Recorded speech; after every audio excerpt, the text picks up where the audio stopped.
डंडौत बंधन अनेक बार। सर्व कला समर्थ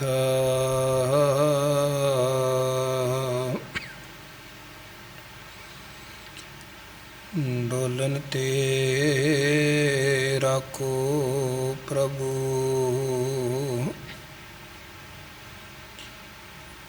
नानक दे कर हाथ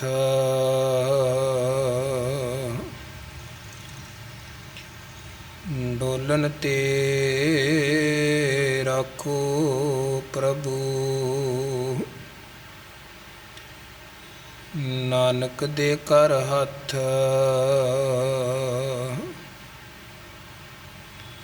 हम अवगुण परे एक गुण नाही। अमृत छाड़ बिख बिख खाही। माया मोह परम पै पूले सुतदारा स्यों प्रीत लगाई। एक उत्तम पंथ सुनियो गुर संगत तह मिलंत जम त्रास मिटाई।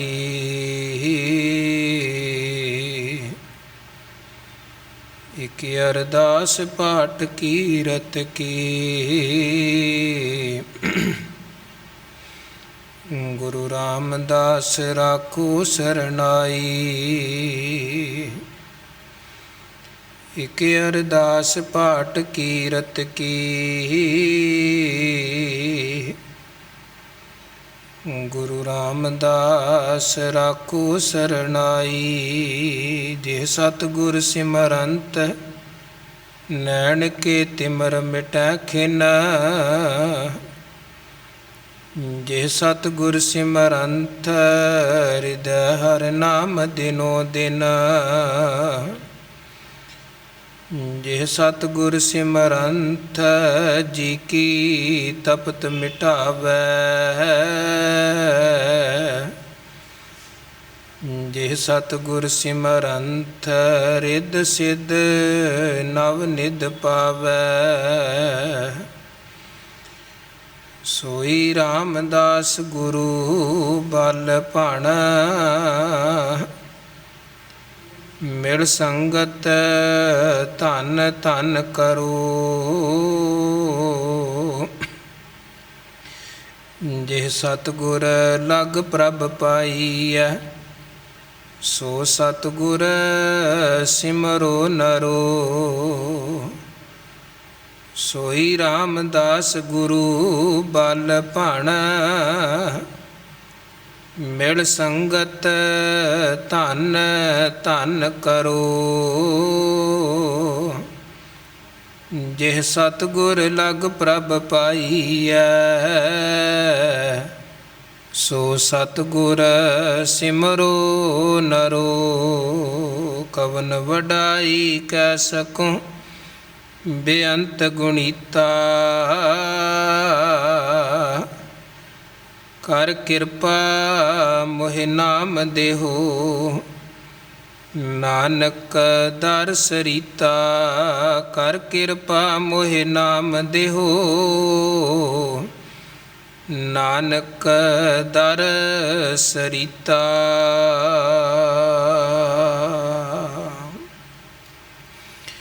जुगो जुग अटल सतगुरु गुरगद्दी ते सुभाईमान दसां पातशाहियां दी जोत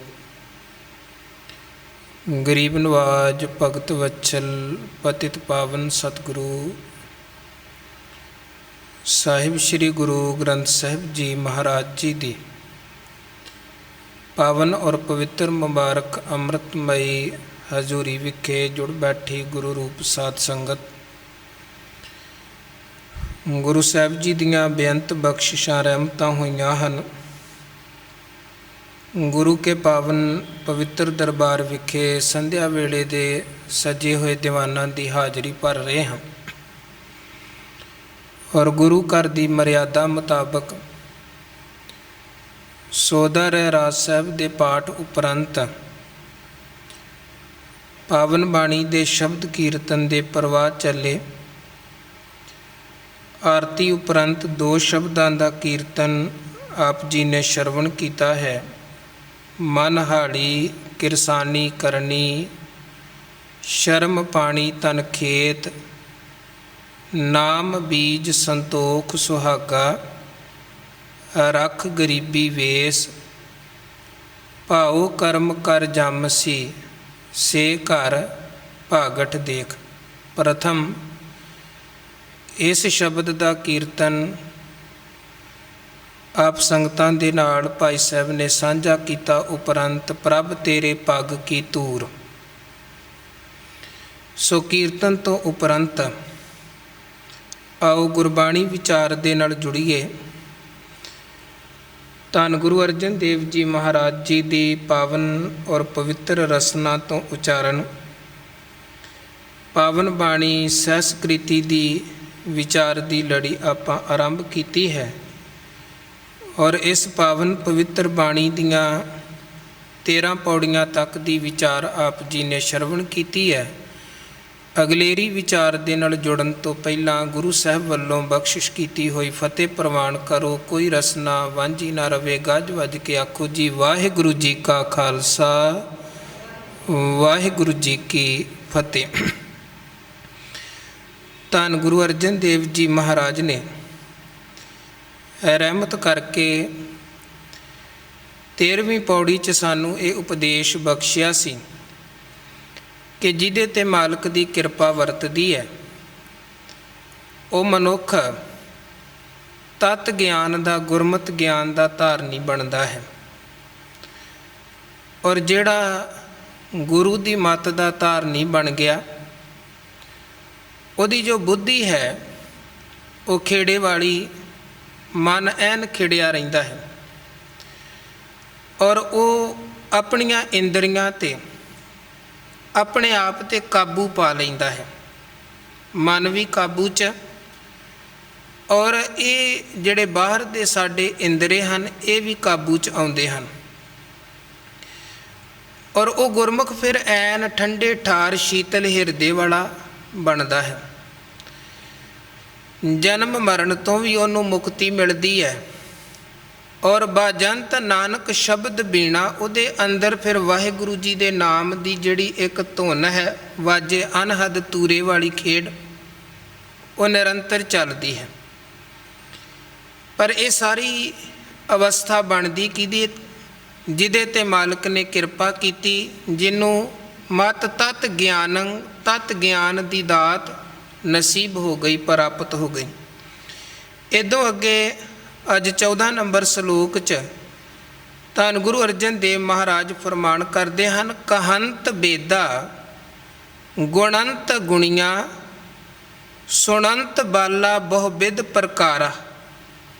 ਕਹੰਤ ਬੇਦਾ ਭਾਵ ਵੇਦ ਆਦਿਕ ਜਿਹੜੇ ਧਾਰਮਿਕ ਗ੍ਰੰਥ ਹਨ, ਕਈ ਪ੍ਰਕਾਰ ਦੀਆਂ ਵਿਚਾਰਾਂ, ਕਈ ਪ੍ਰਕਾਰ ਦੇ ਖਿਆਲ ਉਹ ਸੰਸਾਰ ਨੂੰ ਦਿੰਦੇ ਨੇ। ਸਨਾਤਨ ਮਤ ਦੇ ਇਹ ਪ੍ਰਮੁੱਖ ਗ੍ਰੰਥ ਹਨ 4 ਵੇਦ ਔਰ ਸਨਾਤਨ ਮਤ ਦੇ ਜਿਹੜੇ ਗ੍ਰੰਥ ਨੇ ਜਾਂ ਵੇਦ ਜਾਂ ਕਤੇਬ ਹਨ ਉਹਨਾਂ ਦਾ ਬਹੁਤ ਵਾਰ ਗੁਰੂ ਗ੍ਰੰਥ ਸਾਹਿਬ ਸੱਚੇ ਪਾਤਸ਼ਾਹ ਜੀ 'ਚ ਜ਼ਿਕਰ ਆਉਂਦਾ ਹੈ। ਸਿਮਰਤੀਆਂ ਦੀ ਗੱਲ, ਸ਼ਾਸਤਰਾਂ ਦੀ ਗੱਲ, ਪੁਰਾਣਾਂ ਦੀ ਗੱਲ ਸਤਿਗੁਰੂ ਜੀ ਨੇ ਬਾਣੀ 'ਚ ਬਹੁਤ ਵਾਰ ਕੀਤੀ ਹੈ ਔਰ ਇੱਕ ਬਚਨ ਆਪਾਂ ਰੋਜ਼ ਸੋਧਾ ਰਹਿਰਾਸ ਸਾਹਿਬ 'ਚ ਪੜ੍ਹਦੇ ਹਾਂ, ਛੇ ਘਰ ਛੇ ਗੁਰ ਛੇ ਉਪਦੇਸ਼। ਇਹਦਾ ਭਾਵ ਹੈ ਕਿ 6 ਸ਼ਾਸਤਰ ਹਨ, 6 ਉਹਨਾਂ ਦੇ ਅੱਗੇ ਰਚੇਤਾ ਹਨ, ਲਿਖਾਰੀ ਹਨ ਤੇ ਇਹਨਾਂ 6 ਦੇ 6 ਸ਼ਾਸਤਰਾਂ ਦੇ ਅੰਦਰ ਉਹਨਾਂ ਨੇ ਵੱਖ-ਵੱਖ ਕਨਸੈਪਟ ਤੇ ਵਿਸ਼ੇ ਤੇ ਵਿਚਾਰਾਂ ਜੋ ਦਿੱਤੀਆਂ ਨੇ ਵੱਖਰੇ ਵੱਖਰੇ ਸ਼ਾਸਤਰਾਂ ਅੰਦਰ।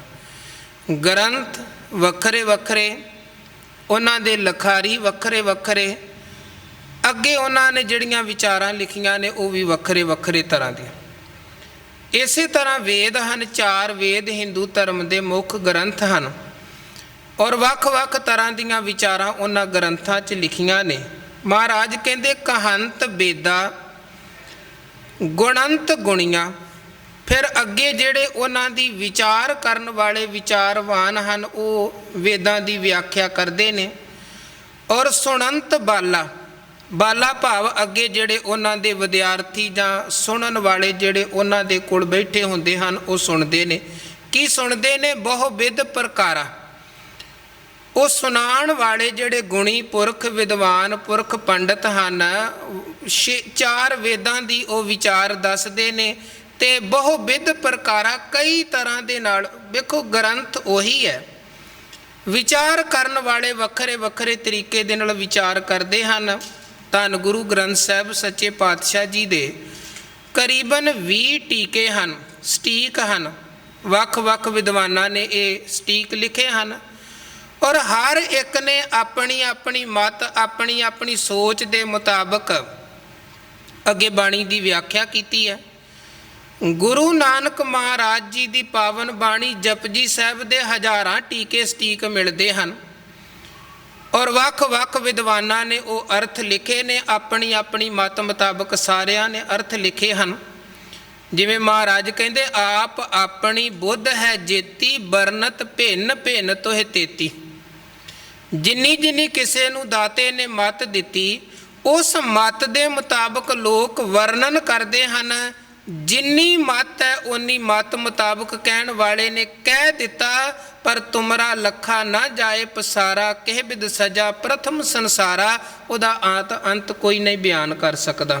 ਹੁਣ ਵੇਖੋ, ਜੇ ਗੁਰੂ ਗ੍ਰੰਥ ਸਾਹਿਬ ਜੀ ਦੇ ਕਰੀਬਨ 20-25 ਤਰੀਕਿਆਂ ਦੇ ਅਰਥ ਦੇ ਟੀਕੇ ਸਾਨੂੰ ਮਿਲਦੇ ਹਨ, ਜਾਂ ਜਪਜੀ ਸਾਹਿਬ ਦੀ ਬਾਣੀ ਦੇ ਕਰੀਬਨ 1000 ਤੋਂ ਵੱਧ ਜੇ ਸਟੀਕ ਮਿਲਦੇ ਹਨ, ਆਪਾਂ ਇਹ ਨਹੀਂ ਨਿਰਣਾ ਕਰਕੇ ਕਹਿ ਸਕਦੇ ਕਿ ਇਹ ਗਲਤ ਹੈ ਤੇ ਬਾਕੀ ਸਾਰੇ ਠੀਕ ਹਨ, ਜਾਂ ਆ ਇੱਕ ਠੀਕ ਹੈ ਬਾਕੀ ਗਲਤ। ਹਰ ਇੱਕ ਨੇ ਆਪਣੀ ਆਪਣੀ ਮਤ ਮੁਤਾਬਕ ਕਿਹਾ ਹੈ। ਗੁਰੂ ਨਾਨਕ ਮਹਾਰਾਜ ਜਦੋਂ ਬਗਦਾਦ ਸਨ, ਵਿਚਾਰ ਚਰਚਾ ਚੱਲੀ ਪਾਤਾਲਾਂ ਪਾਤਾਲ, ਲੱਖ ਆਗਾਸਾਂ ਆਗਾਸ ਦੀ। ਔਰ ਕਿਉਂਕਿ ਇਸਲਾਮ ਮਤ ਦਾ ਮੰਨਣਾ ਹੈ ਕਿ 18,000 ਆਲਮ ਹਨ, ਸੈਸ 18 ਕਹਿਣ ਕਤੇਬਾ ਅਸਲੂ ਇੱਕ ਧਾਤ। ਤੇ ਉੱਥੇ ਜਿਹੜੇ ਲੋਕ ਮਹਾਰਾਜ ਜੀ ਦੇ ਕੋਲ ਸਨ ਜਾਂ ਪੀਰ ਦਸਤਗੀਰ ਆਦਿਕ, ਇਹਨਾਂ ਮਹਾਰਾਜ ਨੂੰ ਪੁੱਛਿਆ ਸਤਿਗੁਰੂ ਜੀ ਦੱਸੋ 18,000 ਧਰਤੀਆਂ ਦੀ ਗੱਲ ਜਿਹਨੇ ਕੀਤੀ ਹੈ ਉਹ ਸਹੀ ਹੈ ਕਿ ਜਿਹੜਾ ਲੱਖਾਂ ਦੀ ਗੱਲ ਕਰਦਾ ਹੈ ਉਹ ਸਹੀ ਹੈ? ਗੁਰੂ ਨਾਨਕ ਮਹਾਰਾਜ ਕਹਿਣ ਲੱਗੇ ਦੋਵੇਂ ਆਪਣੀ ਆਪਣੀ ਜਗ੍ਹਾ ਤੇ ਸਹੀ ਹਨ। ਜਿੰਨੀ ਕਿਸੇ ਨੂੰ ਸਮਝ ਆਈ ਉਹਨਾਂ ਉਹਨੇ ਕਹਿ ਦਿੱਤਾ। ਉਹ ਫਿਰ ਕਹਿਣ ਲੱਗੇ ਮਹਾਰਾਜ ਤੁਸੀਂ ਦੱਸੋ ਤੁਹਾਡਾ ਕੀ ਵਿਚਾਰ ਹੈ, ਤੁਹਾਡਾ ਕੀ ਮੰਨਣਾ ਹੈ ਕਿ ਕੀ ਸੱਚ ਹੋਏਗਾ? ਤੇ ਮਹਾਰਾਜ ਨੇ ਕਿਹਾ ਸੀ ਲੇਖਾ ਹੋਏ ਤਾਂ ਲਿਖੀਆ, ਲੇਖਾ ਹੋਏ ਵਿਨਾਸ਼। ਜੇ ਵਾਹਿਗੁਰੂ ਦੀ ਕੁਦਰਤ ਦਾ ਕੋਈ ਲੇਖਾ ਹੋਏ ਤੇ ਅਸੀਂ ਗਿਣਤੀ ਕਰਕੇ ਦੱਸ ਦਈਏ ਕਿ ਇੰਨੀ ਗਿਣਤੀ ਹੈ, ਪਰ ਉਹਦੀ ਕੁਦਰਤ ਦਾ ਕੋਈ ਲੇਖਾ ਨਹੀਂ ਹੈ, ਉਹਦੀ ਕੁਦਰਤ ਦਾ ਕੋਈ ਆਦ ਅੰਤ ਨਹੀਂ ਹੈ। ਹਾਂ, ਕਹਿਣ ਵਾਲੇ ਆਪਣੇ ਆਪਣੇ ਤਰੀਕੇ ਦੇ ਨਾਲ ਕਹਿੰਦੇ ਹਨ। ਮਹਾਰਾਜ ਕਹਿੰਦੇ ਕਹੰਤ ਬੇਦਾ ਗੁਣੰਤ ਗੁਣੀਆਂ, ਸੁਣੰਤ ਬਾਲਾ ਬਹੁ ਵਿਧ ਪ੍ਰਕਾਰਾ। ਵੇਦ ਆਦਿਕ ਧਾਰਮਿਕ ਗ੍ਰੰਥਾਂ ਨੇ ਜੋ ਕਿਹਾ ਹੈ, ਗੁਣਵਾਨ ਉਹਦੀ ਵਿਆਖਿਆ ਕਰਦੇ, ਸੁਣਨ ਵਾਲੇ ਸਖਿਆਰਥੀ ਉਹਨੂੰ ਸੁਣਦੇ ਹਨ ਤੇ ਕਹਿਣ ਵਾਲੇ ਕਈ ਤਰੀਕੇ ਦੇ ਨਾਲ ਵਿਆਖਿਆ ਕਰਦੇ, ਸੁਣਨ ਵਾਲੇ ਸੁਣ ਲੈਂਦੇ ਹਨ।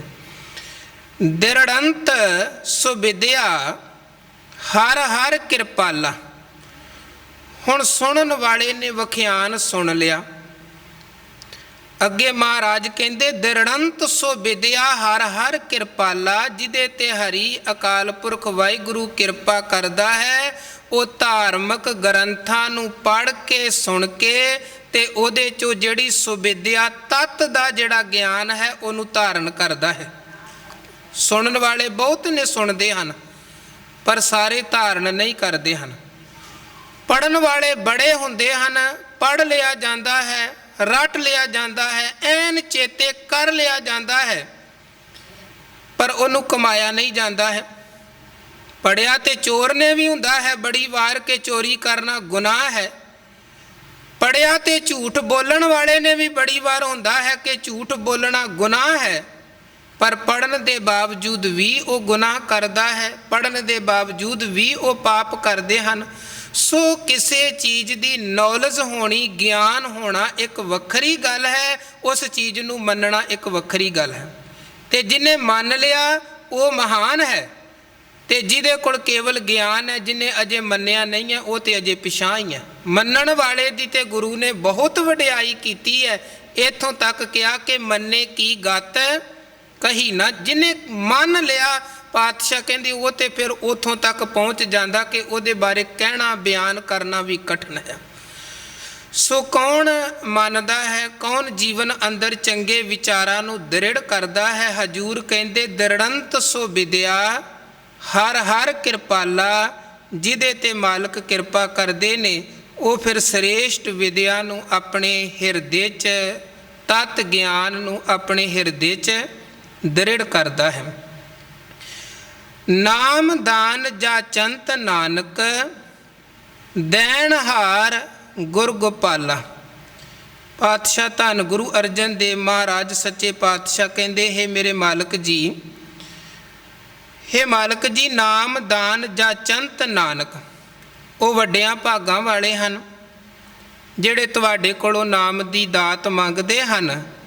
ਆਪ ਦੇਣਹਾਰ ਹੋ, ਦਾਤਾਂ ਬਖਸ਼ਣ ਵਾਲੇ ਹੋ। ਗੋਪਾਲ ਦਾ ਮਤਲਬ ਹੈ, ਗੋ ਸ਼ਬਦ ਦਾ ਅਰਥ ਹੈ ਧਰਤੀ, ਪਾਲ ਦਾ ਮਤਲਬ ਹੈ ਪਾਲਣ ਵਾਲਾ। ਇਸੇ ਤਰ੍ਹਾਂ ਜਿਹੜਾ ਗੋਬਿੰਦ ਸ਼ਬਦ ਹੈ ਉਹਦਾ ਭਾਵ ਵੀ, ਗੋ ਦਾ ਭਾਵ ਹੈ ਧਰਤੀ, ਬਿੰਦ ਦਾ ਭਾਵ ਹੈ ਬਣਾਉਣ ਵਾਲਾ। ਗੋਬਿੰਦ ਸ਼ਬਦ ਦਾ ਭਾਵ ਹੈ ਜਿਹੜਾ ਧਰਤੀ ਨੂੰ, ਸ੍ਰਿਸ਼ਟੀ ਨੂੰ ਸਾਜਣ ਵਾਲਾ ਹੈ। ਗੋਪਾਲ ਦਾ ਭਾਵ ਹੈ ਜਿਹੜਾ ਧਰਤੀ ਨੂੰ ਪਾਲਣ ਵਾਲਾ ਹੈ। ਦੇਣਹਾਰ ਦਾ ਭਾਵ ਹੈ ਦਾਤਾਂ ਦੇਣ ਵਾਲਾ। ਨਾਮ ਦਾਨ ਦੇ ਜਿਹੜੇ ਮੰਗਤੇ ਹਨ, ਹੁਣ ਮੰਗਦਾ ਤੇ ਸਾਰਾ ਸੰਸਾਰ ਹੈ, ਆਪਾਂ ਸਾਰੇ ਗੁਰੂ ਕੋਲੋਂ ਆ ਕੇ ਮੰਗਦੇ ਹਾਂ। ਸਾਡੀਆਂ ਮੰਗਾਂ ਪਦਾਰਥਵਾਦੀ ਮੰਗਾਂ ਹੁੰਦੀਆਂ ਨੇ, ਵਸਤੂਆਂ ਆਪਾਂ ਮੰਗਦੇ ਹਾਂ, ਪਰ ਬਹੁਤ ਘੱਟ ਜੀਵ ਐਸੇ ਹੁੰਦੇ ਨੇ ਜਿਹੜੇ ਗੁਰੂ ਕੋਲ ਝੋਲੀ ਅੱਡ ਕੇ ਕਹਿੰਦੇ, ਤੇਰੀ ਪੰਨੈ ਖੁਦਾਏ ਤੂੰ ਬਖਸ਼ੰਦਗੀ, ਸ਼ੇਖ ਫਰੀਦੈ ਖੈਰ ਦੀਜੈ ਬੰਦਗੀ। ਵਿਸਰ ਨਾਹੀ ਦਾਤਾਰ ਆਪਣਾ ਨਾਮ ਦੇਹੋ, ਗੁਣ ਗਾਵਾਂ ਦਿਨ ਰਾਤ ਨਾਨਕ ਚਾਓ ਇਹੋ। ਜਿਹੜੇ ਨਾਮ ਦੇ ਭਿਖਾਰੀ ਨੇ, ਨਾਮ ਦਾਨ ਦੇ ਮੰਗਤੇ ਹਨ। ਹਮ ਭੀਖਕ ਭਿਖਾਰੀ ਤੇਰੇ, ਤੂੰ ਨਿਜ ਪਤ ਹੈ ਦਾਤਾ, ਹੋ ਦਿਆਲ ਨਾਮ ਦੇਹੋ ਮੰਗਤ ਜਨ ਕੋ, ਸਦਾ ਰਹੋ ਰੰਗ ਰਾਤਾ। ਉਹ ਝੋਲੀ ਅੱਡ ਕੇ ਨਾਮ ਮੰਗਦੇ ਤੇ ਗੁਰੂ ਤਰੁੱਠ ਕੇ ਨਾਮ ਦੀ ਵਾਹਿਗੁਰੂ ਦਾਤ ਉਹਨਾਂ ਦੀ ਝੋਲੀ 'ਚ ਪਾਉਂਦੇ ਨੇ।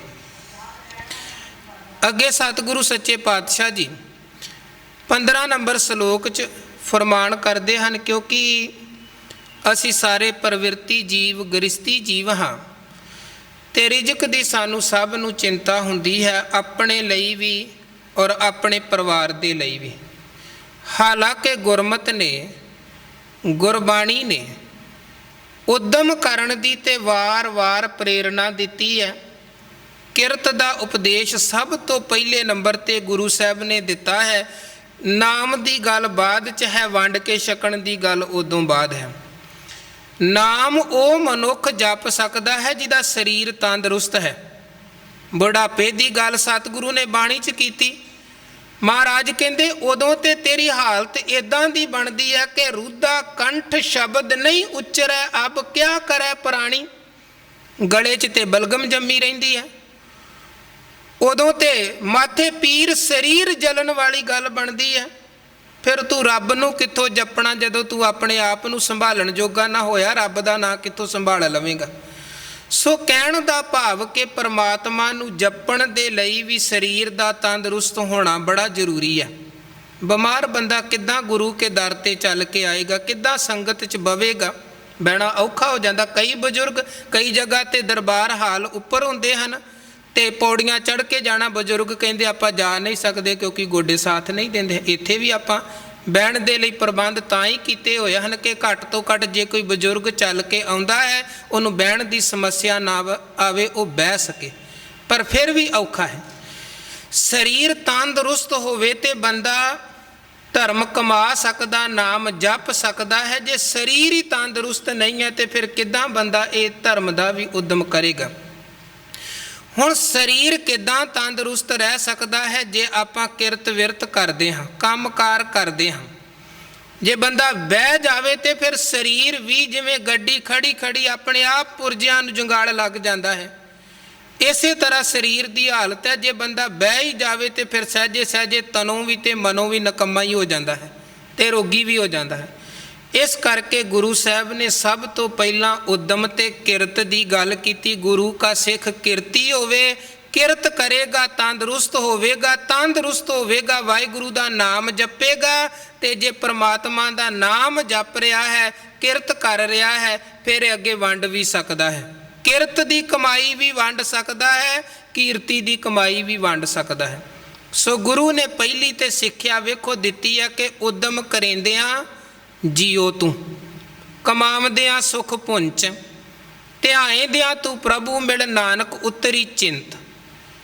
ਜੇ ਉਦਮ ਕਰਕੇ ਗੁਰੂ ਕਹਿੰਦੇ ਜੀਵੇਂਗਾ, ਕਮਾਵੇਂਗਾ ਵੀ, ਧਿਆਵੇਂਗਾ ਵੀ, ਫਿਰ ਚਿੰਤਾ ਖਤਮ ਹੋਏਗੀ।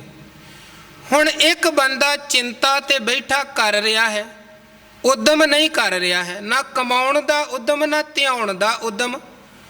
ਉਹਦੀਆਂ ਸਮੱਸਿਆਵਾਂ ਕਿੱਦਾਂ ਹੱਲ ਹੋਣਗੀਆਂ ਜਿਹੜਾ ਉਦਮ ਨਹੀਂ ਕਰ ਰਿਹਾ ਬੈਠਾ? ਕਈ ਬੜੇ ਆਪਾਂ ਕਈਆਂ ਨੂੰ ਮਿਲਦੇ ਹਾਂ, ਬੈਠੇ ਪਲੈਨਿੰਗਾਂ ਬੜੀਆਂ ਬਣਾਉਂਦੇ ਨੇ, ਗੱਲਾਂ ਬੜੀਆਂ ਵੱਡੀਆਂ ਵੱਡੀਆਂ ਕਰਦੇ ਨੇ, ਪਰ ਕਰਦੇ ਕੁਝ ਵੀ ਨਹੀਂ ਹੁੰਦੇ ਹਨ। ਉਹਨਾਂ ਕੋਲ ਬਸ ਗੱਲਾਂ ਹੀ ਹੁੰਦੀਆਂ, ਇਦੋਂ ਅੱਗੇ ਕੁਝ ਨਹੀਂ।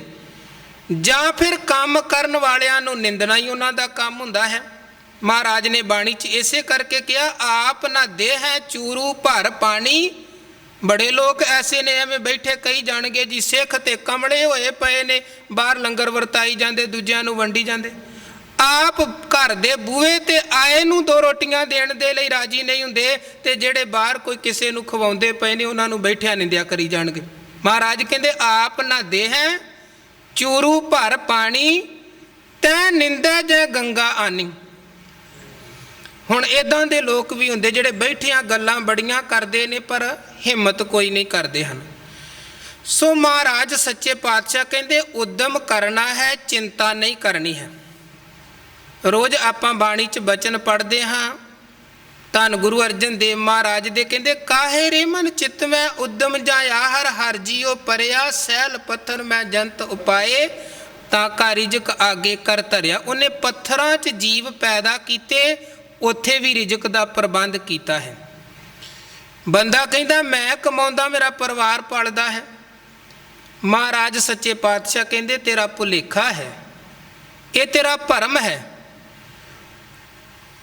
ਉੱਥੇ ਸਤਿਗੁਰੂ ਨੇ ਫਿਰ ਕੂੰਜ ਦੀ ਉਦਾਹਰਣ ਦਿੱਤੀ ਕਿ ਉਹ ਕਿੱਥੇ, ਉਹਦੇ ਬੱਚੇ ਕਿੱਥੇ, ਕਿੰਨੀ ਦੂਰ ਉਹ ਪਹੁੰਚ ਜਾਂਦੀ ਹੈ, ਪਿੱਛੋਂ ਉਹਦੇ ਬੱਚੇ ਮਰਦੇ ਥੋੜ੍ਹਾ, ਉਹ ਵੀ ਪਲ ਜਾਂਦੇ ਹਨ।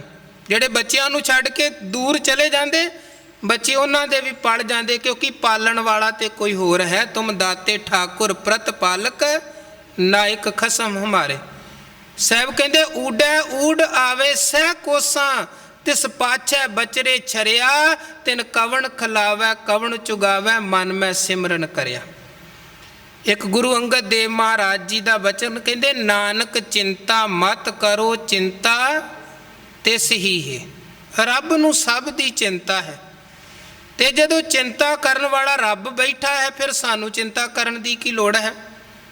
ਜਲ ਮੈਂ ਜੰਤ ਉਪਾਇਨ ਤਿੰਨਾ ਪੀ ਰੋਜੀ ਦੇ।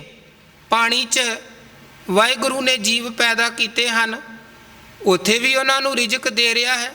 ਮਹਾਰਾਜ ਕਹਿੰਦੇ ਉੱਥੇ ਹੱਟ ਨਾ ਚੱਲੇ ਹੀ ਨਾ ਕੋ ਕਿਰਸ ਕਰੇ। ਉੱਥੇ ਕੋਈ ਬਾਜ਼ਾਰ ਨਹੀਂ ਹਨ, ਉੱਥੇ ਕੋਈ ਮੰਡੀਆਂ ਨਹੀਂ ਲੱਗਦੀਆਂ ਹਨ, ਪਰ ਉੱਥੇ ਰਹਿਣ ਵਾਲੇ ਜੀਵਾਂ ਦੇ ਰਿਜ਼ਕ ਦਾ ਪ੍ਰਬੰਧ ਵਾਹਿਗੁਰੂ ਨੇ ਉਸੇ ਤਰ੍ਹਾਂ ਦਾ ਕੀਤਾ, ਜੀਆਂ ਕਾ ਆਹਾਰ ਜੀ। ਸੋ ਬਾਣੀ ਨੇ ਉਦਮ ਦੀ ਸਿੱਖਿਆ ਦਿੱਤੀ ਹੈ, ਵਿਅਰਥ ਦੀ ਚਿੰਤਾ ਤੋਂ ਪਰਹੇਜ਼ ਕਰਨ ਦੀ ਸਿੱਖਿਆ ਦਿੱਤੀ ਹੈ ਕਿ ਪਰਮਾਤਮਾ ਤੇ ਭਰੋਸਾ ਰੱਖੋ, ਪਾਲਣ ਵਾਲਾ ਉਹ ਹੈ, ਵਿਅਰਥ ਦੀ ਚਿੰਤਾ ਨਹੀਂ ਕਰਨੀ। ਇਹੀ ਗੱਲ ਮਹਾਰਾਜ 15 ਨੰਬਰ ਸ਼ਲੋਕ 'ਚ ਸਮਝਾਉਂਦੇ ਨੇ। ਕਹਿੰਦੇ ਨੈ ਚਿੰਤਾ ਮਾਤ ਪਿਤ ਭਰਾਤੈ, ਨੈ ਚਿੰਤਾ ਕਛ ਲੋਕ ਕਹਿ। ਮਹਾਰਾਜ ਕਹਿੰਦੇ ਨਾ ਮਾਤਾ ਦੀ, ਪਿਤਾ ਦੀ, ਭਰਾਵਾਂ ਦੀ ਇਸ ਗੱਲ ਦੀ ਚਿੰਤਾ ਕਰਨ ਦੀ ਲੋੜ ਹੈ ਕਿ ਕਿੱਥੋਂ ਖਾਣਗੇ। ਤੂੰ ਚਿੰਤਾ ਨਾ ਕਰ, ਨਾ ਹੋਰ ਬਾਹਰ ਦੇ ਲੋਕਾਂ ਦੀ ਐਵੇਂ ਵਿਅਰਥ ਦੀ ਚਿੰਤਾ ਕਰ। ਨੈ ਚਿੰਤਾ ਬਨਿਤਾ ਸੁਤ ਮੀਤੈ, ਪਰ ਵਿਰਤ ਮਾਇਆ ਸੰਬੰਧੈ। ਇਸੇ ਤਰ੍ਹਾਂ ਮਹਾਰਾਜ ਕਹਿੰਦੇ ਬਨਿਤਾ ਪਹਿਲਾਂ ਵੀ ਕਿੰਨੀ ਵਾਰ ਲਫ਼ਜ਼ ਆਇਆ ਹੈ। ਇਹ ਸ਼ਬਦ ਦਾ ਉਚਾਰਨ ਵੀ ਦੇਖੋ ਥੋੜ੍ਹਾ ਧਿਆਨ ਦੇ ਨਾਲ ਕਰਨ ਵਾਲਾ ਹੈ, ਕਿਉਂਕਿ ਬਹੁਤ ਵਾਰ ਨੰਨੇ ਦੇ ਜਿਹੜੀ ਸਿਹਾਰੀ ਲੱਗੀ ਹੈ, ਕਈ ਵਾਰ ਆਪਾਂ ਉਹਨੂੰ ਬਿਹਾਰੀ ਦੇ ਰੂਪ 'ਚ ਪੜ੍ਹ ਜਾਂਦੇ ਹਾਂ। ਸਿਹਾਰੀ ਅਤੇ ਬਿਹਾਰੀ ਪੜ੍ਹਨ ਦਾ ਫਰਕ ਕਿੰਨਾ ਕੁ ਹੈ?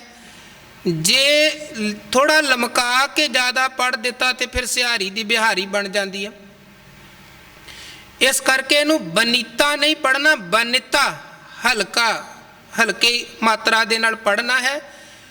ਬਨਤਾ ਇਹਦਾ ਮਤਲਬ ਹੈ ਇਸਤਰੀ। ਸਾਹਿਬ ਕਹਿੰਦੇ ਨਾ ਇਸਤਰੀ, ਨਾ ਪੁੱਤਰ, ਨਾ ਮਿੱਤਰਾਂ ਦੀ ਚਿੰਤਾ ਕਰ, ਜਾਂ ਇਹ ਪ੍ਰਵਿਰਤੀ ਜੀਵਨ 'ਚ ਮਾਇਆ ਕਰਕੇ ਜਿਹੜੇ ਸੰਬੰਧ ਸਾਥ ਵਾਹਿਗੁਰੂ ਨੇ ਬਣਾਏ ਨੇ, ਵਿਅਰਥ ਦੀ ਚਿੰਤਾ ਕਰਨ ਦੀ ਜ਼ਰੂਰਤ ਨਹੀਂ ਹੈ। ਕਿਉਂ ਚਿੰਤਾ ਨਹੀਂ ਕਰਨੀ ਹੈ? ਕਿਉਂਕਿ ਦਿਆਲ ਏਕ ਭਗਵਾਨ ਪੁਰਖ ਹੈ, ਨਾਨਕ ਸਰਬ ਜੀ ਪ੍ਰਤਪਾਲਕ ਹੈ। ਉਹ ਪਰਮਾਤਮਾ ਜਿਹੜਾ ਦਿਆਲੂ ਹੈ, ਜਿਹੜਾ ਸਰਬ ਵਿਆਪਕ ਹੈ, ਸਾਰਿਆਂ ਜੀਵਾਂ ਦੀ ਪਾਲਣਾ ਕਰਨ ਵਾਲਾ ਹੈ, ਉਹ ਵਾਹਿਗੁਰੂ। ਉਹਦੇ ਹੱਥ ਹੈ ਰਿਜ਼ਕ ਤੇ ਉਹ ਸਭ ਨੂੰ ਰਿਜ਼ਕ ਦਿੰਦਾ ਪਿਆ ਹੈ। ਇਹ ਸ਼ਬਦ ਨੂੰ ਪ੍ਰਤਪਾਲਕ ਹੈ ਪੜ੍ਹਨਾ ਹੈ। ਉੱਥੇ ਵੀ ਆਪਾਂ ਤਨਾਸਰੀ ਰਾਗ 'ਚ ਵੀ ਜਿੱਥੇ ਪੜ੍ਹਦੇ ਹਾਂ ਤੁਮ ਦਾਤੇ ਠਾਕੁਰ ਪ੍ਰਤਪਾਲਕ, ਕਈ ਵਾਰ ਸਿਹਾਰੀ ਪੱਪੇ ਦੇ ਲਗਾ ਦਿੱਤੀ ਜਾਂਦੀ ਹੈ ਕਈਆਂ ਵੱਲੋਂ, ਜਿਸ ਕਰਕੇ ਉਹ ਗਲਤ ਬਣਦਾ ਹੈ। ਪੱਪੇ ਦੇ ਸਿਹਾਰੀ ਨਹੀਂ ਲਗਾਣੀ ਹੈ, ਪ੍ਰਿਤਪਾਲ ਨਹੀਂ ਪੜ੍ਹਨਾ, ਪ੍ਰਤਪਾਲ। ਰਾਰੇ ਪ੍ਰਤਪਾਲਕ ਹੈ, ਪ੍ਰਤ ਤੱਤੇ ਦੇ ਸਿਹਾਰੀ ਲੱਗੀ, ਪ੍ਰਤਪਾਲਕ ਹੈ। ਮਹਾਰਾਜ ਕਹਿੰਦੇ ਚਿੰਤਾ ਕਰਨ ਦੀ ਲੋੜ ਨਹੀਂ ਹੈ। ਉਹ ਵਾਹਿਗੁਰੂ ਸਭ ਨੂੰ ਰਿਜ਼ਕ ਦੇਣ ਵਾਲਾ, ਰੋਜੀ ਦੇਹਿੰਦ ਹੈ, ਰਾਜ ਕਰਹੀਮ ਹੈ। ਉਹ ਸਭ ਨੂੰ ਰਿਜ਼ਕ ਦਿੰਦਾ। ਦਸਮ ਪਾਤਸ਼ਾਹ ਜੀ ਦਾ ਬਚਨ ਹੈ, ਕਹਿੰਦੇ ਦੀਨਨ ਕੀ ਪ੍ਰਤਪਾਲ ਕਰੈ, ਨਿਤ ਸੰਤ ਉਬਾਰ, ਗਨੀਮਰ ਗਾਰੈ, ਪਸ਼ੂ ਨਗ ਨਾਗ ਨਰਾਦਿਪ, ਸਰਬ ਸਮੈ ਸਭ ਕੋ ਪ੍ਰਤਪਾਰੈ, ਪੋਖਤ ਹੈ ਜਲ ਮੈਂ ਥਲ ਮੈਂ ਪਲ ਮੈਂ, ਕਲ ਕੇ ਪੀ ਨਹੀਂ ਕਰਮ ਵਿਚਾਰੈ। ਜਲ ਭਾਵ ਪਾਣੀ 'ਚ ਰਹਿਣ ਵਾਲੇ ਜੀਵਾਂ ਦੀ ਵੀ ਉਹ ਪਾਲਣਾ ਕਰਦਾ ਹੈ। ਧਰਤੀ 'ਤੇ ਆਪਾਂ ਸਾਰੇ ਰਹਿੰਦੇ, ਸਾਨੂੰ ਸਭ ਨੂੰ ਵਾਹਿਗੁਰੂ ਰਿਜ਼ਕ ਬਖਸ਼ ਰਿਹਾ ਹੈ। ਔਰ ਪਾਣੀ 'ਚ ਰਹਿਣ ਵਾਲੇ ਜੀਵ, ਧਰਤੀ 'ਤੇ ਰਹਿਣ ਵਾਲੇ, ਇਸੇ ਤਰ੍ਹਾਂ ਪਾਤਾਲ ਦੇ ਵਿੱਚ ਰਹਿਣ ਵਾਲੇ, ਜਿਹੜੇ ਧਰਤੀ ਦੇ ਥੱਲੇ ਜੀਵ ਰਹਿੰਦੇ, ਮਿੱਟੀ 'ਚ ਰਹਿਣ ਵਾਲੇ ਜੀਵ ਨੇ, ਪਰਮਾਤਮਾ ਨੇ ਉਹਨਾਂ ਦੀ ਵੀ ਰੋਜੀ ਦਾ ਪ੍ਰਬੰਧ ਕੀਤਾ ਹੋਇਆ। ਆਪਾਂ ਅਕਸਰ ਡਿਸਕਵਰੀ ਆਦਿਕ ਚੈਨਲਾਂ 'ਤੇ ਵੇਖਦੇ ਵੀ ਹਾਂ ਕਿ ਉਹ ਕਿਵੇਂ ਜਿਹੜੀ ਕਾਦਰ ਦੀ ਬਣਾਈ ਹੋਈ ਕੁਦਰਤ ਹੈ, ਉਹਦੇ 'ਚੋਂ ਬਰੀਕੀਆਂ ਨੂੰ ਡਿਸਕਵਰ ਕਰਕੇ ਸਾਡੇ ਸਾਹਮਣੇ ਲਿਆਉਂਦੇ ਨੇ ਚੀਜ਼ਾਂ। ਆਪਣੇ ਵੱਲੋਂ ਉਹ ਕੁਝ ਨਹੀਂ ਬਣਾ ਰਹੇ ਹਨ, ਜੋ ਕੁਦਰਤ ਨੇ ਬਣਾਇਆ ਹੈ ਉਹਨੂੰ ਡਿਸਕਵਰ ਕਰਕੇ ਉਹ ਸਾਨੂੰ ਵਿਖਾਉਂਦੇ ਹਨ ਕਿ ਕਿਸ ਕਿਸ ਤਰ੍ਹਾਂ ਦੀ ਪਰਮਾਤਮਾ ਦੀ ਕੁਦਰਤ ਹੈ, ਕਿੱਦਾਂ ਦੇ ਉਹਨੇ ਜੀਵ ਪੈਦਾ ਕੀਤੇ ਨੇ, ਕਿੱਦਾਂ ਕਿੱਦਾਂ ਜੀਵਾਂ ਦੇ ਰਿਜ਼ਕ ਦੇ ਪ੍ਰਬੰਧ ਵਾਹਿਗੁਰੂ ਨੇ ਕੀਤੇ ਨੇ। ਹਜੂਰ ਕਹਿੰਦੇ ਪੋਖਤ ਹੈ ਜਲ ਮੈਂ ਥਲ ਮੈਂ, ਕਲ ਕੇ ਪੀ ਨਹੀਂ ਕਰਮ ਵਿਚਾਰੈ। ਉਹ ਹਰ ਥਾਂ 'ਤੇ ਜੀਵਾਂ ਨੂੰ ਰਿਜ਼ਕ ਦਿੰਦਾ ਪਿਆ ਹੈ, ਤੇ ਘੱਟ ਤੋਂ ਘੱਟ ਰਿਜ਼ਕ ਦਿੰਦਿਆਂ ਉਹ ਜੀਵਾਂ ਦੇ ਕਰਮਾਂ ਦੀ ਵਿਚਾਰ ਨਹੀਂ ਕਰਦਾ। ਕਰਮਾਂ ਦਾ ਵੀ ਲੇਖਾ ਹੁੰਦਾ ਹੈ। ਬਾਣੀ ਕਹਿੰਦੀ ਕਰਮੀ ਕਰਮੀ ਹੋਏ ਵਿਚਾਰ, ਸੱਚਾ ਆਪ ਸੱਚਾ ਦਰਬਾਰ। ਪਰ ਜਦੋਂ ਰਿਜ਼ਕ ਦੇਣ ਦੀ ਗੱਲ ਹੈ ਉਦੋਂ ਵਾਹਿਗੁਰੂ ਕਰਮਾਂ ਨੂੰ ਨਹੀਂ ਵਿਚਾਰਦਾ। ਕਹਿੰਦੇ ਹਨ ਕਿ ਯਹੂਦੀ ਮਤ ਦੇ ਜਿਹੜੇ ਮੁਖੀ ਹਨ ਹਜ਼ਰਤ ਮੂਸਾ ਜੀ, ਉਹਨਾਂ ਨੇ ਇੱਕ ਵਾਰ ਕਿਹਾ ਖੁਦਾ ਮੈਂ ਵੇਂਦਾ ਹਾਂ ਬੜੀਆਂ ਜ਼ਿੰਮੇਵਾਰੀਆਂ ਤੇਰੇ 'ਤੇ ਨੇ, ਸਾਰੀ ਧਰਤੀ ਨੂੰ ਤੂੰ ਪਾਲਦਾ ਹੈ ਸੰਭਾਲਦਾ ਹੈ, ਮੈਂ ਚਾਹੁੰਦਾ ਹਾਂ ਕਿ ਕੁਝ ਜ਼ਿੰਮੇਵਾਰੀਆਂ ਮੈਂ ਸੰਭਾਲਾਂ, ਤੇਰਾ ਭਾਰ ਹੌਲਾ ਹੋ ਜਾਏਗਾ। ਤੇ ਆ ਜਿਹੜੀ ਸਾਰਿਆਂ ਨੂੰ ਰਿਜ਼ਕ ਦੇਣ ਵਾਲੀ ਜ਼ਿੰਮੇਵਾਰੀ ਹੈ ਇਹ ਤੁਸੀਂ ਮੈਨੂੰ ਦੇ ਦੇਵੋ, ਮੈਂ ਸਾਰੀ ਧਰਤੀ 'ਤੇ ਰਹਿਣ ਵਾਲੇ ਜੀਵਾਂ ਨੂੰ ਰਿਜ਼ਕ ਦੇਵਾਂਗਾ, ਭੋਜਨ ਪਹੁੰਚਾ ਦਿਆ ਕਰਾਂਗਾ। ਤੇ ਖੁਦਾ ਕਹਿਣ ਲੱਗੇ ਕਿ ਜ਼ਿੰਮੇਵਾਰੀ ਬਹੁਤ ਵੱਡੀ ਹੈ, ਚੁੱਕਣੀ ਬੜੀ ਔਖੀ ਹੈ, ਪਰ ਜੇ ਤੂੰ ਫਿਰ ਵੀ ਮੂਸਾ ਜਿੱਦ ਕਰਦਾ ਹੈ ਤੇ ਫਿਰ ਪਹਿਲਾਂ ਮੈਂ ਇੱਕ ਪਿੰਡ ਦੇ ਲੋਕਾਂ ਨੂੰ ਰਿਜ਼ਕ ਦੇਣ ਦੀ ਜ਼ਿੰਮੇਵਾਰੀ ਤੈਨੂੰ ਦਿੰਦਾ ਹਾਂ। ਤੇ ਜੇ ਤੂੰ ਇਸ ਪ੍ਰੀਖਿਆ ਚੋਂ ਪਾਸ ਹੋ ਗਿਆ ਫਿਰ ਸਾਰੇ ਜੀਵਾਂ ਨੂੰ ਰਿਜ਼ਕ ਦੇਣ ਦੀ ਜ਼ਿੰਮੇਵਾਰੀ ਤੂੰ ਸੰਭਾਲ ਲਵੇਂ। ਕਹਿਣ ਲੱਗਾ ਜੀ ਠੀਕ ਹੈ। ਹੁਣ ਅਗਲੇ ਦਿਨ ਉਹ ਪਿੰਡ, ਜਿਹੜੇ ਪਿੰਡ ਦੀ ਜ਼ਿੰਮੇਵਾਰੀ ਭੋਜਨ ਦੇਣ ਦੀ, ਰਿਜ਼ਕ ਦੇਣ ਦੀ ਹਜ਼ਰਤ ਮੂਸਾ ਦੀ ਲੱਗੀ ਸੀ, ਉਹਨੇ ਰਿਜ਼ਕ ਦਿੱਤਾ, ਭੋਜਨ ਦਿੱਤਾ। ਤੇ ਸ਼ਾਮੀ ਜਦੋਂ ਖੁਦਾ ਦੇ ਕੋਲ ਪਹੁੰਚਿਆ, ਕਹਿਣ ਲੱਗਾ ਜੀ ਮੈਂ ਸਭ ਨੂੰ ਰਿਜ਼ਕ ਪਹੁੰਚਾ ਦਿੱਤਾ ਹੈ।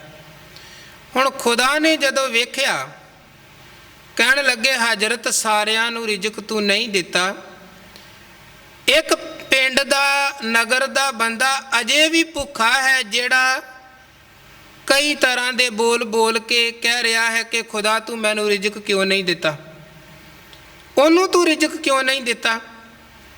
ਤੇ ਅੱਗੋਂ ਹਜ਼ਰਤ ਮੂਸਾ ਕਹਿਣ ਲੱਗੇ ਭਗਵਾਨ ਜੀ ਮੈਂ ਤਾਂ ਉਹਨੂੰ ਰਿਜ਼ਕ ਹੀ ਨਹੀਂ ਦਿੱਤਾ, ਰਿਜ਼ਕ ਤੋਂ ਹੀ ਵੀ ਹੋਣਾ ਰੱਖਿਆ ਹੈ। ਜੇ ਕਿਧਰੇ ਮੇਰੀ ਜਗ੍ਹਾ ਤੇ ਉੱਥੇ ਤੁਸੀਂ ਹੁੰਦੇ, ਤੁਸੀਂ ਤੇ ਉਹਨੂੰ ਜਾਨੋਂ ਹੀ ਖਤਮ ਕਰ ਦੇਣਾ ਸੀ। ਉਸ ਬੰਦੇ ਦੀ ਗੱਲ ਕਰ ਰਹੇ ਜੋ ਤੇ ਬੜਾ ਵੱਡਾ ਗੁਨਾਹਗਾਰ ਹੈ। ਹਜ਼ਰਤ ਮੂਸਾ ਨੇ ਉਹਦਾ ਗੁਨਾਹ ਵੀ ਅੱਗੇ ਦੱਸ ਦਿੱਤਾ ਕਿ ਵੇਖੋ ਇੰਨਾ ਭਾਰੀ ਗੁਨਾਹ ਉਹ ਮਨੁੱਖ ਕਰ ਰਿਹਾ ਸੀ ਤੇ ਇੱਦਾਂ ਦਾ ਗੁਨਾਹਗਾਰ ਰੋਜੀ ਦਾ, ਰੋਟੀ ਦਾ, ਭੋਜਨ ਦਾ ਹੱਕਦਾਰ ਨਹੀਂ ਹੈ। ਤੇ ਅੱਗੋਂ ਭਗਵਾਨ ਮੁਸਕਰਾ ਕੇ ਕਹਿਣ ਲੱਗੇ ਹਜ਼ਰਤ ਤੇਰੀ ਜ਼ਿੰਮੇਵਾਰੀ ਕੇਵਲ ਸਭ ਨੂੰ ਰਿਜ਼ਕ ਦੇਣ ਦੀ ਸੀ, ਕਰਮ ਵੇਖਣ ਦੀ ਨਹੀਂ ਸੀ। ਤੇਰੀ ਜ਼ਿੰਮੇਵਾਰੀ ਕੇਵਲ ਰਿਜ਼ਕ ਦੇਣ ਦੀ ਸੀ ਤੇ ਤੂੰ ਉਹਦੇ ਚੋਂ ਫੇਲ ਹੋ ਗਿਆ ਹੈ। ਜੇ ਮੈਂ ਦੁਨੀਆ ਦੇ ਲੋਕਾਂ ਦੇ ਕਰਮ ਵੇਖ ਕੇ ਭੋਜਨ ਦੇਣਾ ਸ਼ੁਰੂ ਕਰ ਦੇਵਾਂ ਤੇ ਕੱਲ ਨੂੰ ਤੇ ਕਿਸੇ ਨੂੰ ਭੋਜਨ ਹੀ ਨਾ ਮਿਲੇ। ਇਹ ਮਾਲਕ ਦੀ ਵਡਿਆਈ ਹੈ, ਉਹ ਕਰਮ ਸਾਡੇ ਸਭ ਦੇ ਵਹਿੰਦਾ ਹੈ। ਦਸਮ ਪਾਤਸ਼ਾਹ ਕਹਿੰਦੇ ਪੋਖਤ ਹੈ ਜਲ ਮੈਂ ਥਲ ਮੈਂ ਪਲ ਮੈਂ ਕਲ ਕੇ ਪੀ ਨਹੀਂ ਕਰਮ ਵਿਚਾਰੈ ਦੀਨ ਦਿਆਲ ਦਇਆ ਨਿਧ ਦੋਖਨ ਦੇਖਤ ਹੈ ਪਰ ਦੇਤ ਨਾ ਹਾਰੈ। ਉਹ ਗੁਨਾਹ ਸਭ ਦੇ ਵਹਿੰਦਾ ਹੈ ਪਰ ਘੱਟ ਤੋਂ ਘੱਟ ਰਿਜ਼ਕ ਦਿੰਦਿਆਂ ਉਹ ਸਾਡੇ ਗੁਨਾਹਾਂ ਨੂੰ ਨਹੀਂ ਚਿਤਾਰਦਾ।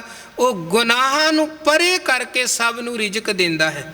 ਇਸ ਕਰਕੇ ਮਹਾਰਾਜ ਕਹਿੰਦੇ ਜਿਹੜਾ ਗੁਨਾਹਗਾਰਾਂ ਨੂੰ ਵੀ ਰਿਜ਼ਕ ਦੇਣ ਵਾਲਾ ਹੈ, ਜਿਹੜਾ ਪੱਥਰਾਂ 'ਚ ਵਸਦਿਆਂ ਨੂੰ ਵੀ ਰਿਜ਼ਕ ਦੇਣ ਵਾਲਾ, ਪਾਣੀ 'ਚ ਰਹਿਣ ਵਾਲਿਆਂ ਨੂੰ ਵੀ ਰਿਜ਼ਕ ਦੇਣ ਵਾਲਾ, ਤੂੰ ਇਹ ਚਿੰਤਾ ਨਾ ਕਰ ਕਿ ਤੇਰੇ ਪਰਿਵਾਰ ਨੂੰ ਰਿਜ਼ਕ ਨਹੀਂ ਦੇਵੇਗਾ। ਤੂੰ ਉਦਮ ਕਰਕੇ ਕਿਰਤੀ ਬਣ, ਰਿਜ਼ਕ ਤੇ ਵਾਹਿਗੁਰੂ ਨੇ ਦੇਣਾ ਹੈ। ਬੰਦਾ ਤੇ ਬੀਜ ਹੀ ਬੀਜ ਸਕਦਾ ਹੈ, ਉਹਨੂੰ ਫਲ ਆਉਣਾ, ਉਹਨੂੰ ਪ੍ਰਫੁੱਲਤ ਕਰਨਾ ਹੈ ਤੇ ਵਾਹਿਗੁਰੂ ਦੇ ਹੱਥ ਹੀ ਹੁੰਦਾ ਹੈ। ਸੋ ਮਹਾਰਾਜ ਕਹਿੰਦੇ ਦਿਆਲ ਏਕ ਭਗਵਾਨ ਪੁਰਖ ਹੈ, ਨਾਨਕ ਸਰਬ ਜੀ ਪ੍ਰਤਪਾਲਕ ਹੈ। ਉਹ ਪਰਮਾਤਮਾ ਭਗਵਾਨ ਪੁਰਖ ਨਿਰੰਕਾਰ ਸਭ ਜੀਵਾਂ ਦੀ ਪਾਲਣਾ ਕਰਨ ਵਾਲਾ ਹੈ। ਅਗਲੇਰੇ ਸ਼ਲੋਕ 'ਚ ਹਜੂਰ ਸੱਚੇ ਪਾਤਸ਼ਾਹ ਫਰਮਾਨ ਕਰਦੇ ਹਨ ਅਨਿਤਿਆ ਵਿਤੰ ਅਨਿਤਿਆ ਚਿਤੰ ਅਨਿਤਿਆ ਆਸਾ ਬਹੁ ਬਿਧ ਪ੍ਰਕਾਰੰ।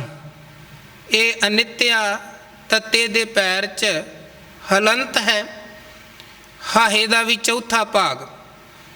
ਤੇ ਜਿਵੇਂ ਪਿਛਲੇ ਦਿਨਾਂ 'ਚ ਵੀ ਆਪਾਂ ਇਸ ਸ਼ਬਦ ਦੇ ਉਚਾਰਨ ਬਾਰੇ ਗੱਲ ਕੀਤੀ, ਇਹ ਤੱਤੇ ਦੇ ਸਿਹਾਰੀ ਅੱਗੇ ਐੜਾ ਲਗਾ ਕੇ ਇਹਨੂੰ ਪੜ੍ਹਨਾ ਹੈ ਅਨਿਤਿਆ।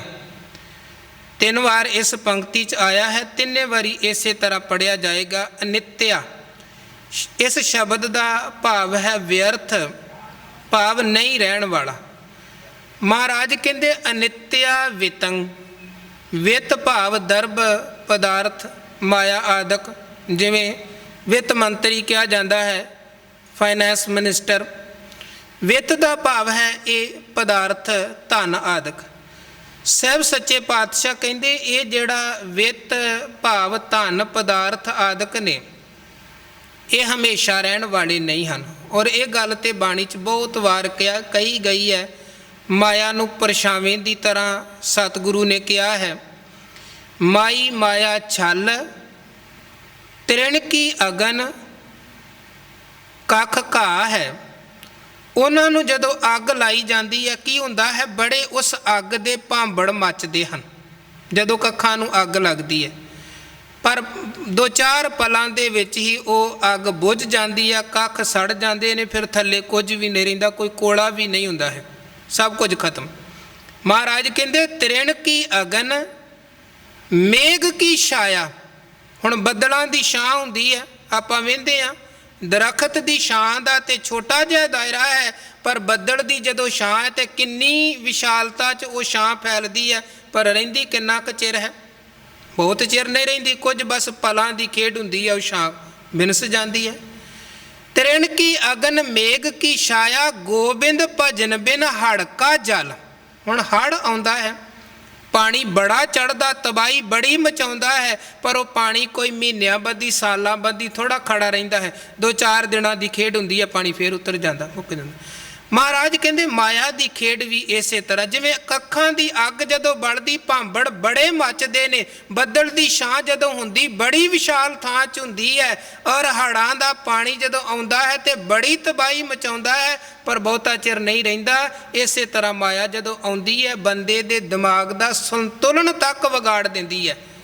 ਇਹ ਇੰਨਾ ਹੰਕਾਰੀ ਹੋ ਜਾਂਦਾ ਹੈ ਕਿ ਦੂਜਿਆਂ ਦੇ ਨਾਲ ਬੜੀਆਂ ਤਰ੍ਹਾਂ ਦੀਆਂ ਵਧੀਕੀਆਂ ਕਰਦਾ ਹੈ। ਪਰ ਗੁਰੂ ਕਹਿੰਦੇ ਮਾਇਆ ਬਹੁਤੇ ਦਿਨ ਰਹਿੰਦੀ ਕੋਈ ਨਹੀਂ ਹੈ, ਜਿੱਦਾਂ ਆਈ ਉੱਦਾਂ ਚਲੀ ਜਾਂਦੀ ਹੈ। ਬਾਬਾ ਮਾਇਆ ਸਾਥ ਨਾ ਹੋਏ। ਗੁਰੂ ਕਹਿੰਦੇ ਅਨਿਤਿਆ ਵਿਤੰਗ, ਇਹ ਮਾਇਆ ਬਿਨਸਨਹਾਰ ਹੈ। ਅਨਿਤਿਆ ਚਿਤੰਗ, ਇਸੇ ਤਰ੍ਹਾਂ ਮਹਾਰਾਜ ਕਹਿੰਦੇ ਚਿੱਤ ਮਨ ਅੰਦਰ ਹਰ ਵਕਤ ਮਾਇਆ ਦੀਆਂ ਸੋਚਾਂ, ਮਾਇਆ ਬਾਰੇ ਪਲੈਨਿੰਗਾਂ ਬਣਾਈ ਜਾਣੀਆਂ, ਇਹ ਵੀ ਵਿਅਰਥ ਗੱਲ ਹੈ। ਅਨਿਤਿਆ ਆਸਾ ਬਹੁ ਵਿਧ ਪ੍ਰਕਾਰੰ, ਧਨ ਦੀਆਂ ਕਈ ਕਿਸਮ ਦੀਆਂ ਆਸਾਂ ਬਣਾਉਣੀਆਂ, ਮਨ ਅੰਦਰ ਵਿਚਾਰਾਂ ਬਣਾਉਣੀਆਂ, ਗੁਰੂ ਕਹਿੰਦੇ ਇਹ ਸਭ ਵਿਅਰਥ ਦੀਆਂ ਖੇਡਾਂ ਹਨ। ਅਨਿਤਿਆ ਹੇਤੰ ਅਹੰ ਬੰਧੰ, ਭਰਮ ਮਾਇਆ ਮਲਨੰ ਵਿਕਾਰੰ। ਹੇਤ ਦਾ ਮਤਲਬ ਹੈ ਮੋਹ। ਮਨੁੱਖ ਪਦਾਰਥਾਂ ਦੇ ਮੋਹ 'ਚ ਫਸਦਾ ਹੈ, ਨਾਸ਼ਵਾਨ ਪਦਾਰਥਾਂ ਦੇ ਮੋਹ 'ਚ, ਜਿਹਦੇ ਬਾਰੇ ਸਤਿਗੁਰੂ ਨੇ ਪਹਿਲਾਂ ਕਿਹਾ ਕਿ ਅਨਿਤਿਆ ਵਿਤੰਗ, ਪਦਾਰਥ ਨਾਸ਼ਵਾਨ ਹਨ। ਉਹਨਾਂ ਦੇ ਮੋਹ 'ਚ ਫਸ ਗਿਆ, ਫਿਰ ਪਦਾਰਥਾਂ ਦੇ ਅਹੰ ਬੰਧਨ 'ਚ ਫਸ ਗਿਆ, ਹੰਕਾਰ ਦੇ ਬੰਧਨ 'ਚ ਫਸ ਗਿਆ। ਜਬ ਕਛ ਪਾਵੈ ਤਬ ਗਰਭ ਕਰਤ ਹੈ, ਪਦਾਰਥ ਆਏ ਤੇ ਹੰਕਾਰੀ ਹੋ ਗਿਆ। ਇਸੇ ਤਰ੍ਹਾਂ ਮਹਾਰਾਜ ਕਹਿੰਦੇ ਮਾਇਆ ਦੇ ਭਰਮ ਦੇ ਵਿੱਚ ਫਸ ਕੇ ਮਲਨੰ ਵਿਕਾਰੰ, ਇਹ ਜੀਵ ਕਈ ਤਰ੍ਹਾਂ ਦੇ ਮੈਲੇ ਕੋ ਕਰਮ ਕਰਦਾ ਹੈ, ਪਾਪ ਕਰਦਾ ਹੈ। ਕਾਰਨ ਕੀ ਹੈ? ਬਿਰਤੀ ਨਾਸ਼ਵਾਨ ਪਦਾਰਥਾਂ ਦੇ ਮੋਹ ਤੇ ਹੰਕਾਰ ਤੇ ਭਰਮ ਦੇ ਵਿੱਚ ਫਸ ਗਈ। ਤੇ ਜਦੋਂ ਹੁਣ ਬੰਦਾ ਇਹਦਾ ਮਾਇਆ ਵੀ ਹਉਮੈ ਹੰਕਾਰ ਪਕੜ ਦੇ ਵਿੱਚ ਫਸ ਗਿਆ, ਤੇ ਫਿਰ ਅੱਗੇ ਗੁਰੂ ਕਹਿੰਦੇ ਇਹਦੇ ਨਾਲ ਬਣਦਾ ਕੀ ਹੈ? ਫਿਰੰਤ ਜੋਨ ਅਨੇਕ, ਜਠ ਰਾਗਨ ਨੈ ਸਿਮਰੰਤ, ਮਲੀਨ ਬੁੱਧਿਅੰ। ਬੁੱਧਿਅੰ ਇਹਨੂੰ ਪੜ੍ਹਨਾ ਹੈ ਤਾਂ ਦੇ ਸਹਾਰੀ ਅੱਗੇ ਐੜਾ ਲਗਾ ਕੇ ਉੱਪਰ ਟਿੱਪੀ, ਬੁੱਧਿਅੰ। ਇਹ ਜਿਹੜਾ ਮਲੀਨ ਬੁੱਧੀ ਵਾਲਾ ਮਨੁੱਖ ਹੈ, ਫਿਰੰਤ ਜੋਨ ਅਨੇਕ, ਅਨੇਕਾਂ ਪ੍ਰਕਾਰ ਦੀਆਂ ਜੋਨਾਂ 'ਚ ਇਹ ਭਟਕਦਾ ਹੈ। ਔਰ ਜਠਰਾਗਨ ਨਹਿ ਸਿਮਰੰਤ, ਜਠਰਾਗਨ ਦਾ ਭਾਵ ਹੈ ਪੇਟ ਦੇ ਅੰਦਰ ਦੀ ਜਿਹੜੀ ਅੱਗ ਹੈ। 4 ਪ੍ਰਕਾਰ ਦੀ ਅੱਗ ਵਿਚਾਰਵਾਨਾਂ ਨੇ ਮੰਨੀ ਹੈ। ਇੱਕ ਅੱਗ ਉਹ ਜਿਹੜੀ ਬਾਹਰ ਦੀ, ਜਿਹਦੇ ਨਾਲ ਆਪਾਂ ਭੋਜਨ ਆਦਿਕ ਪਕਾਉਂਦੇ ਹਾਂ, ਘਰ ਦੇ ਕਾਰ ਵਿਹਾਰ ਕੀਤੇ ਜਾਂਦੇ ਹਨ। ਇੱਕ ਅੱਗ ਹੁੰਦੀ ਹੈ ਜਿਹੜੀ ਸਮੁੰਦਰ ਦੇ ਪਾਣੀ ਦੇ ਵਿੱਚ ਵੀ ਹੁੰਦੀ ਹੈ, ਤੇਲ ਹੋਣ ਕਰਕੇ ਪਾਣੀ ਦੇ ਵਿੱਚ ਵੀ ਅੱਗ, ਉਹਨੂੰ ਕਿਹਾ ਜਾਂਦਾ ਹੈ ਬੜਵਾ ਅਗਨ। ਇੱਕ ਅੱਗ ਹੈ ਜਿਹੜੀ ਜੰਗਲਾਂ 'ਚ ਅੱਗ ਲੱਗਦੀ ਹੈ, ਮਹਾਰਾਜ ਬਾਣੀ 'ਚ ਉਹਨੂੰ ਕਹਿੰਦੇ